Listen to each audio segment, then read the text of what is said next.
Hi, I'm Eric Currit with Currit & Abrams Insurance, home of PalmBeachInsurance.com. The question is, what's the right amount of insurance coverage for you?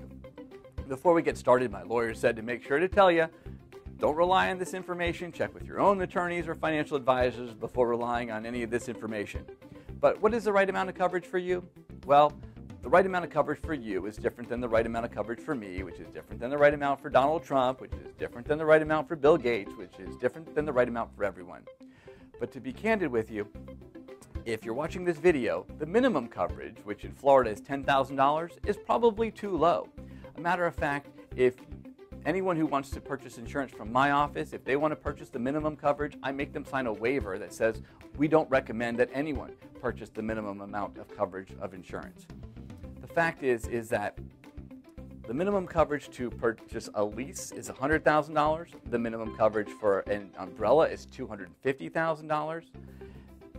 The most expensive part of insurance is buying insurance in the first place.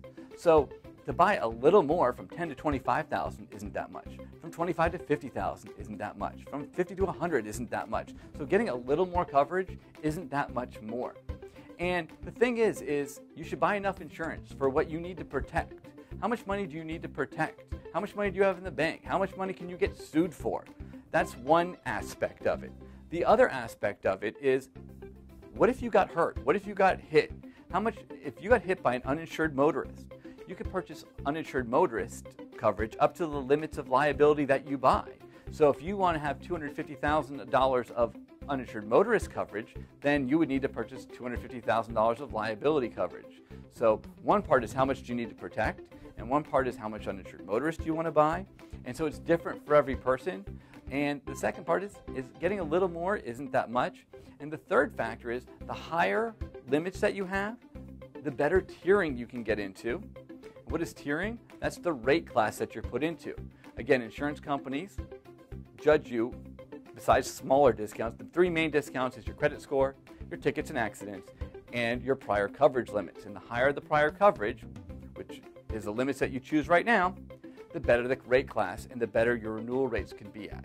So again, I would always recommend someone take the higher limits. And I'm not doing that just because I own an insurance agency. I'm doing that because it's always in your best interest. It's in your best interest for rates. It's in your best interest if you get in an accident. It's in your best interest if you get sued. I'm Eric Currit with Currit & Abrams Insurance Services, where good coverage is no accident.